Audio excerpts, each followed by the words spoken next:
This is CollectionDX, and we are touching the future.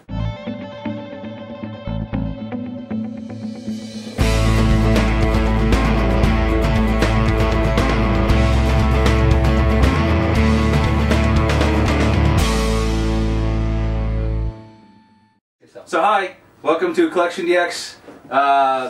What are we called? Some assembly required? I think so. I think that's the running name. Unless we're changing it. Is it going to be like a mini series? We'll have a different, I don't know. like a comic book. Every series of things we do will have a different name. This is CollectionDX, and we are touching the future. Ooh. So, alright, so you may notice the lack of a person in the addition of two people. Sanjeev could not be here today.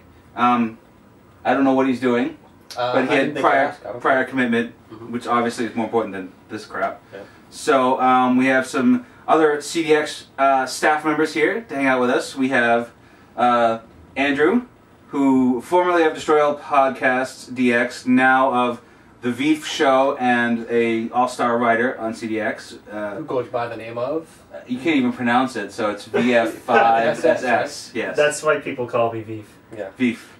There you go, Veef. I'm the Veef.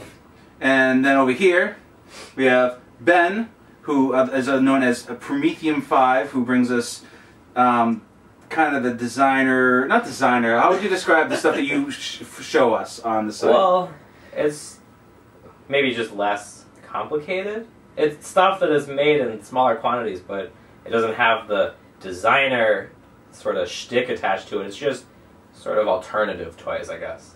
That seems like a reasonable Alternative toys? Alright. Alternative toys. It's alternative toys. It's not And you're made going to by remember me Yamato. from last time. I'm Necro Dave. That's Dave. In case you forgot. He likes the giant shampoo bottle Yeah. robots. And I'm a grumpy old curmudgeon. He hates that everything. Everything. He does, yeah. Yeah. It's terrible. So, one of the hot button topics as of late on CollectionDX And by is... hot button topic, you mean the latest thing Dave's complaining about? Yes, yes. Yeah. But it's interesting discussion, the whole idea of crotch thrust. So, for those of you who don't know what we're talking about... Let's just look at this. Right. Let's look at this guy. This is the Revoltech. That's a good example of This it. is a good example. This is the Revoltech Round Facer Kojima Special. And I don't know if you can see this. Maybe I can go... I'll splice in images after the fact. So, but so this guy is kind of trying to stand normally, but he, like, clearly he's leading with the nether regions, you know. It's like well, the nether legions are leading him. yeah, basically. it's like I'm just gonna go this way. Which you know? honestly, it's really kind of True to life. True to life. Yes, Exactly. yes. You know? Maybe I'm off base by complaining about it. He's too dynamic for his own good. it's like Soltec thrusting the general direction of the problem. So there seems to be a generational kind of gap between those who like their traditional, straight up, statically posed kind of basic posed robots, and some who really love the dynamic. Well, I think. I don't know. How would you describe? Well, I think the huge problem is that Kyoto, as a company who kind of popularized this, they started off doing like resin kits and like fixed pose stuff. Yeah, and those were all Yamaguchi, right? Who did that. Yeah, I'm pretty sure because a lot of that stuff was just they just cut it up, put joints on it, and then it became the mono shaft, which was the nightmare. Actually, this guy has some mono shaft. Yeah, he was one of the early ones. The hip joints are monoshafts. Yeah, but the idea is that you wanted to have like a figure that's dynamic all the time. It's like it doesn't matter what you're doing with it. It can be like standing or kneeling down, making toast dynamically. Always posing. Yeah, always posing, and I guess a lot of just photographers and toy enthusiasts and even like designers and stuff are like, let's do that. Let's just kind of have everything do that no matter what it is, and it's always going to be... Now, I heard a rumor, and I don't know if this is fact, but where that came from, and I don't know if you might know this more than I, about the JoJo's Bizarre Adventure. Oh, yeah. Well, the thing is, though, is like JoJo's characters they're all stylized based on the fact that, well, we'll explain out. There's an anime, and it's a manga, it's an anime, it's a video game called JoJo's Bizarre Adventure, and these characters in there they're very, very stylized, very kind of tall, lanky, top heavy, and they a lot of them, when they stand, they kind of have that hip out crotch thrust design to them.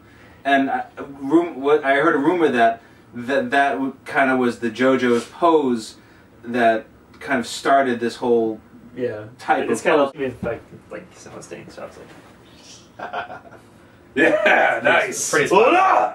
it's like that. So and now it's just kind of, some people consider it like a plague to robots, and depending on the design of the character, I like it. You know, like when you get like the Lazengan figure, you know, from Gurren Lagann, He's made to appropriate. Yeah. You know, very appropriate. I think he was born to thrust. he's a thruster for sure. I mean, like if you just took the tail right here and then you just kind of rotate that. Yeah. He's telling you how it is. Yeah. But Pretty much there isn't between- anything yeah. on that figure that isn't thrusting in some fashion. Yeah. Yeah. The other thing I don't like about it is it seems like a lot of these robots now are flexing too, as though they have muscles. Right, You know, right. they're like, Well, that you know, that like, was I don't really care for that either. that was like the '80s with like if you ever watch an episode of like Machine Robo or Dan Cougar, one of the artists would just be like Yeah.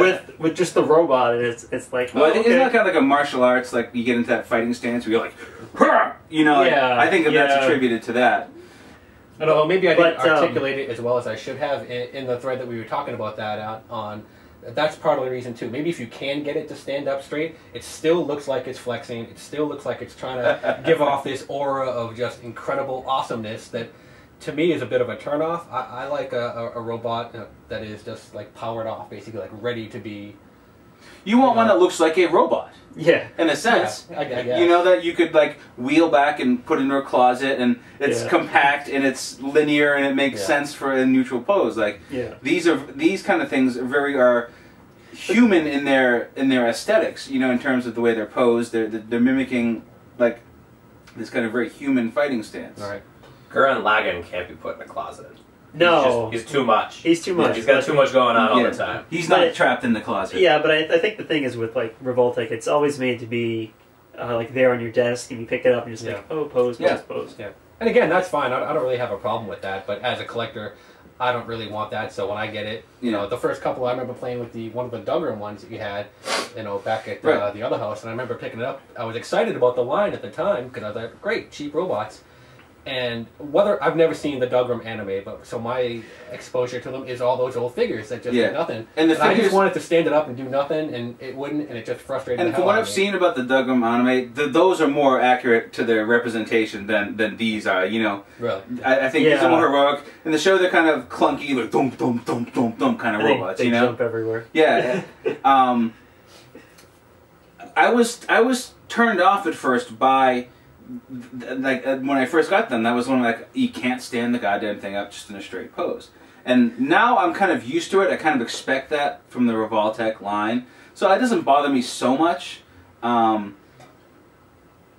It bothered me more, I think, if that was the only representation of that robot that I could get, and it was stuck in that pose. Yeah, I can see You know, that. but most of the things that they've come out with, you can get in another Yeah. thing that solves. You know, you can get an Aoshima Goken, or you can get a you know, Right. SOC or something. You're really buying the Revoltech to do that, because that's how that line is sculpted, and that's what Revoltech people expect. Yeah. You get your Revoltech figure for your ridiculous, awesome thrusting, and then you get your SOC if you got one for more. So static is a certain part of your anger towards it is that Well, I wouldn't say I have not anger or I'd say bitterness anger. or resentment or fury. The fact that because it's Fury, is a better word. because it's a character that you like, you know, if only it was in a less dynamic pose, you might buy it.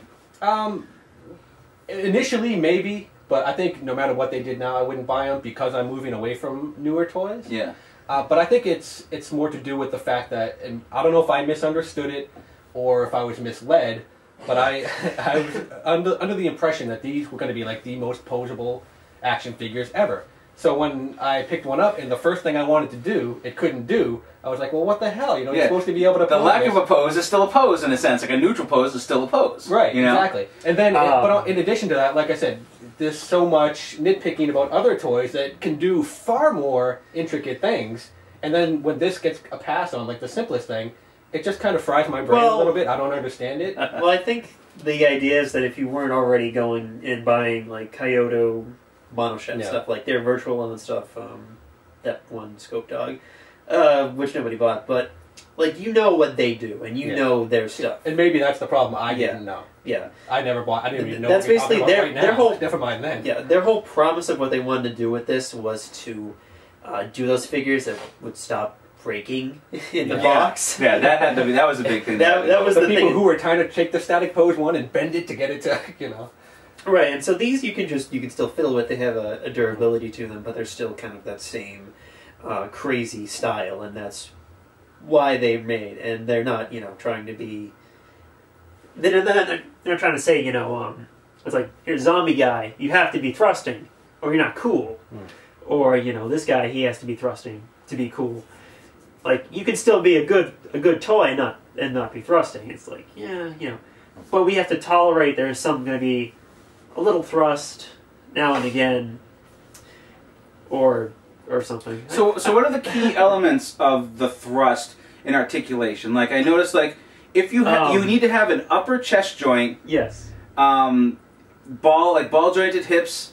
Like ankles and knees, like those are like the key. Like that upper chest joint, you need to be able to bend your body in a way that the spine doesn't. So like you're not going to see like a lot of SOCs. They don't have that, so they have more kind of the classic poses. They don't come with the joints. That's why you want to see Macross stuff. Well, no, you will. They added that. Yeah. Never mind.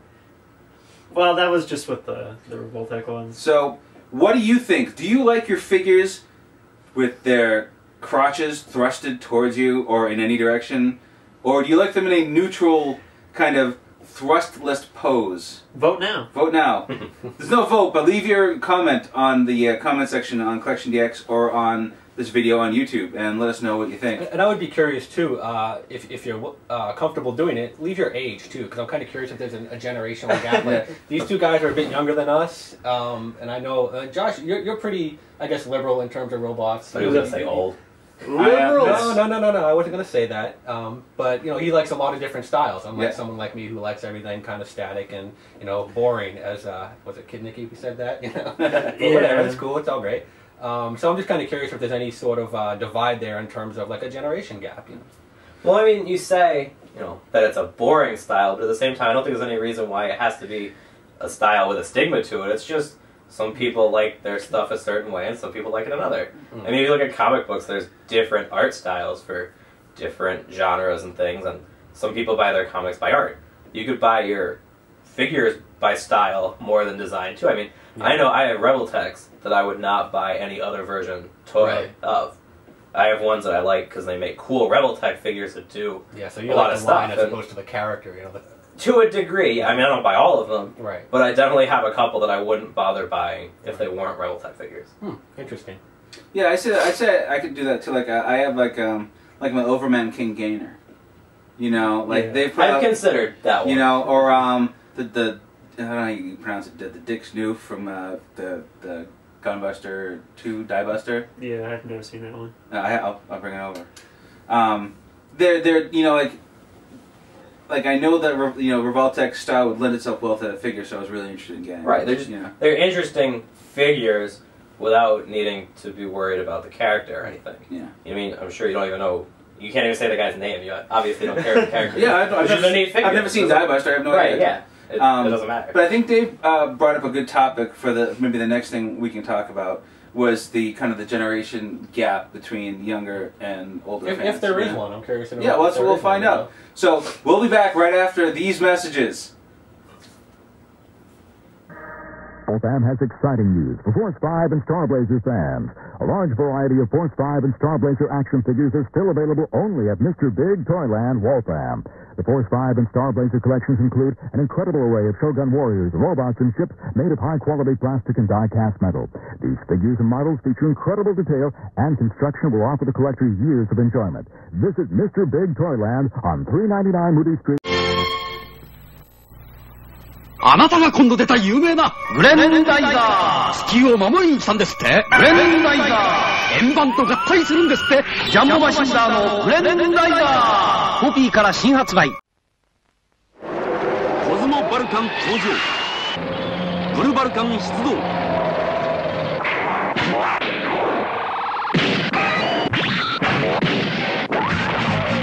合体グランドクロス。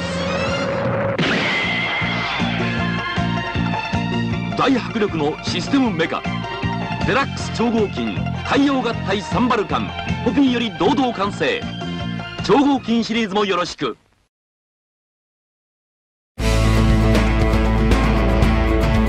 And we're back. Did you miss us? Yes. Here we are. Yeah.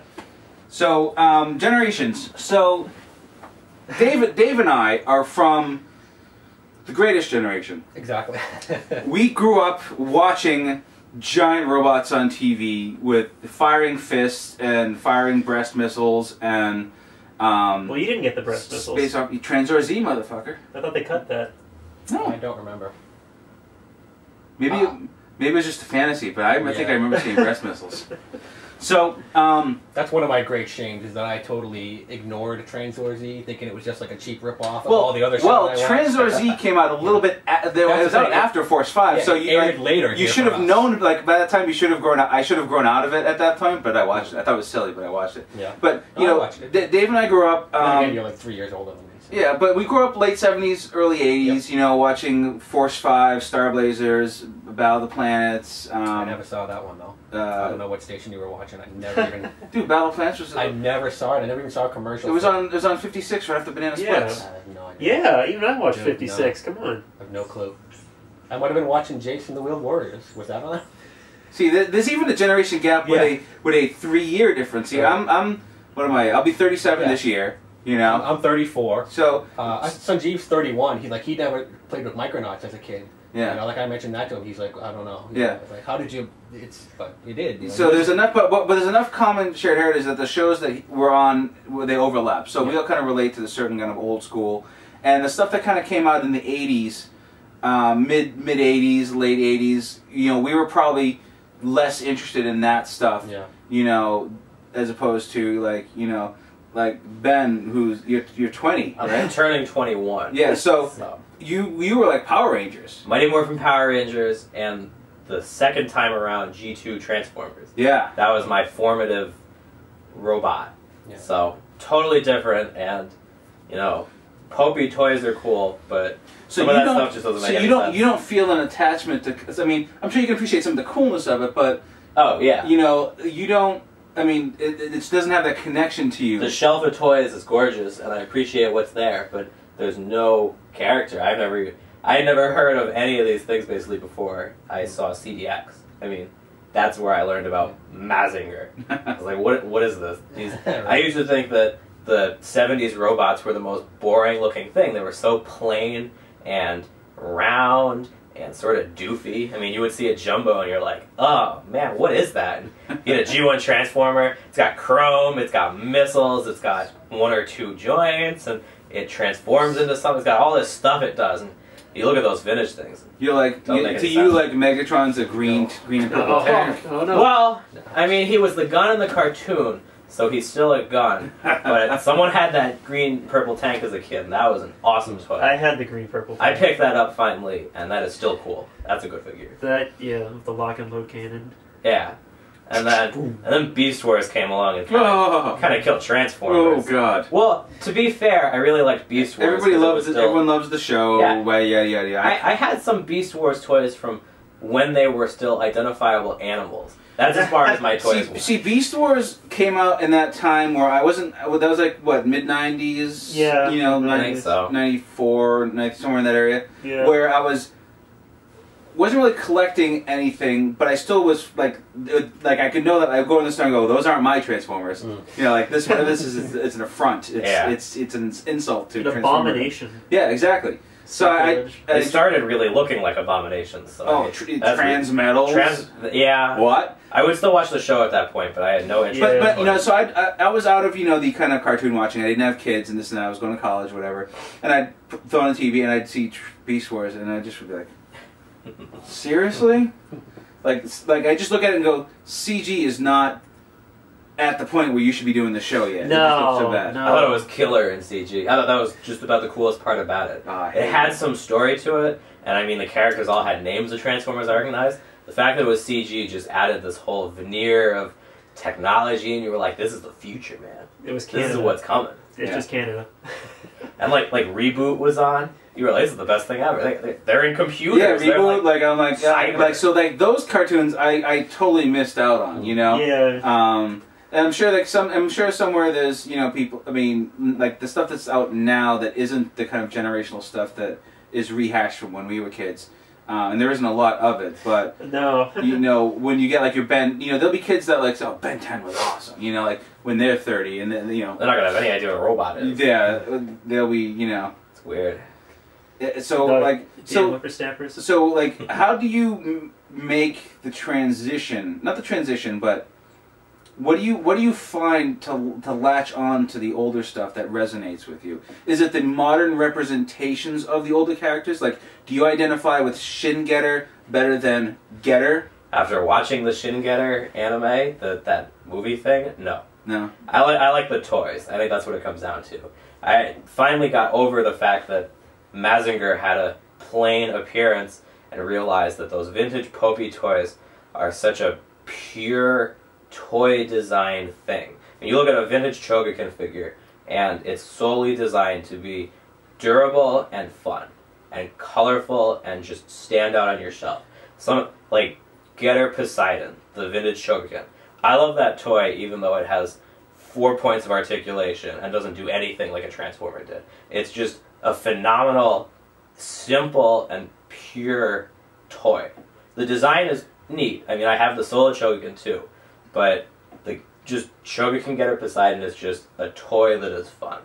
I mean, I've seen clips of the shows and stuff, and it seems alright, but the toys are just a lot of fun. See, you won't have that thing that, like, when Dave and I were kids, like, if you were like, you didn't know it at the time, but you got to Getter Poseidon, or Poseidon as we call it then, and the treads didn't move, and you would just be like, it doesn't in the show. It looks like it's supposed to move, but it doesn't. What is going on? Like I made mine do that. It was a cheap eBay score, so I didn't. Right, but there's a certain like kind of generational frustration with that kind of like seeing the Mr. Biggs commercials, the having the Shogun Warriors. That's what I was just thinking. For somebody like you who's you're not even 21 yet, has there been a time like when you were not into this stuff at all, or was it straight up right from you were a kid to now? Because for me and Josh, I think a lot of it is that we're reclaiming something that we forgot about for a long period of time. I mean, I know I did. I think you did anyway.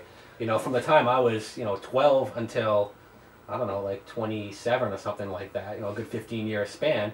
This stuff was just gone from my mind. And when I saw it again, it was like it just kind of brought back all that. So I go to try to find what I had as a kid. Even though I'm buying things now that are not the things I had as a kid, it's pretty much the same style. It's an extension. Yeah. There was a traumatic experience when my G2 Transformers got thrown out and my Power Rangers got thrown out. So there's a little bit of that, but I've definitely always had toys. I've always been into something. I basically went from Transformers to Power Rangers to more Transformers to... There's sort of a gap in the middle where there wasn't anything good on because Beast Machines had killed Transformers. There's I don't know what else was, right? No, but I definitely had some kind of toy. I think when Beast Machines killed Transformers is when I bought my first Iron Man comic at the grocery store. So then I went from Transformers and robots to comic books and superheroes. So I have bins of superhero toys that don't get displayed a lot right now, but I still love.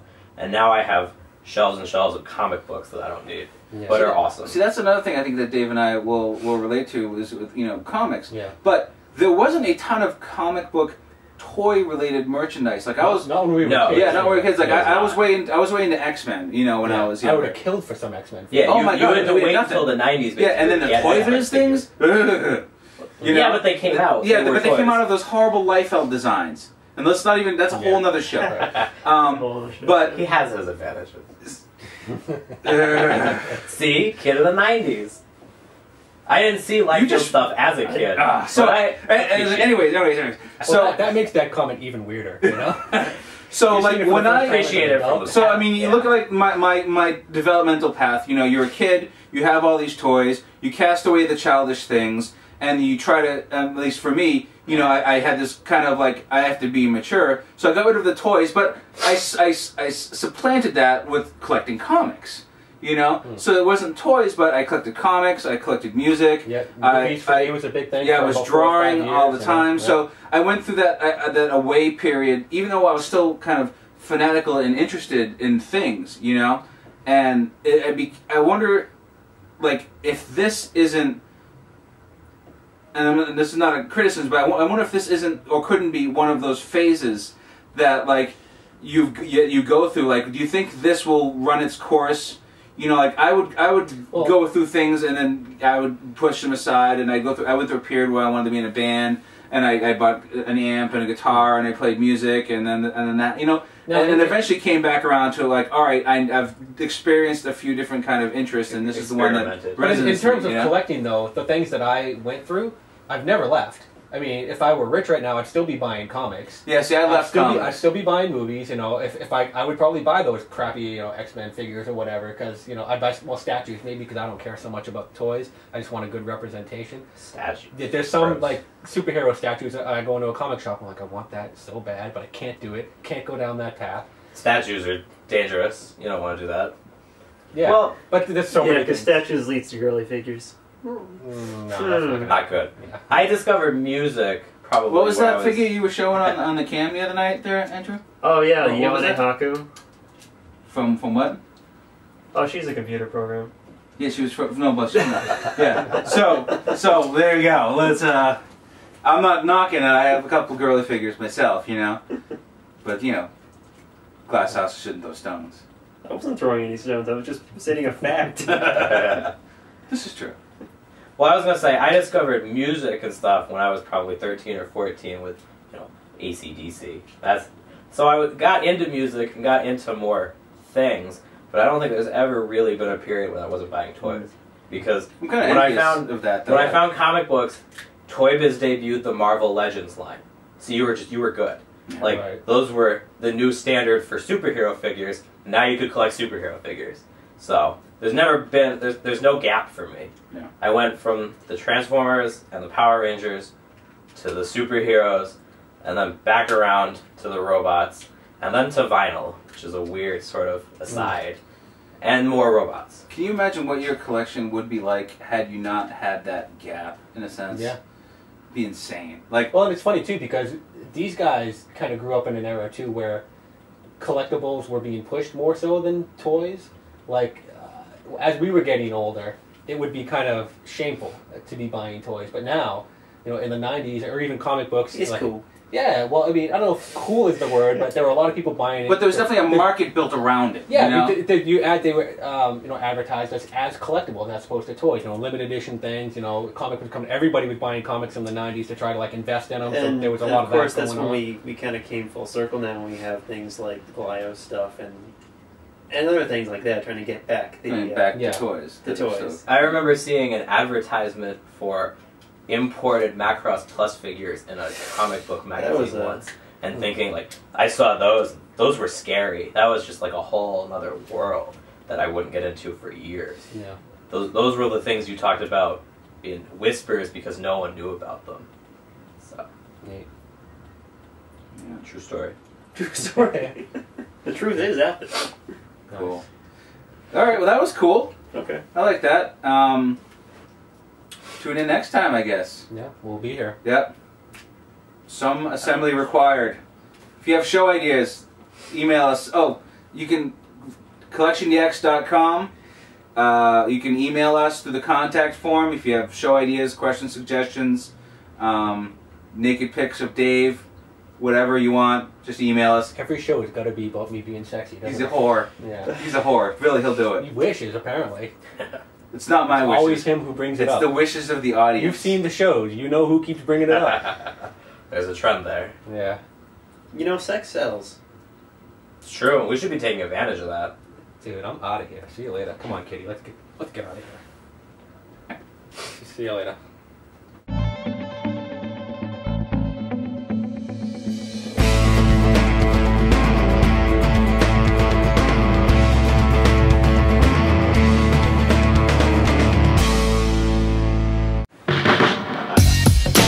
One of the arms just be like, Yeah.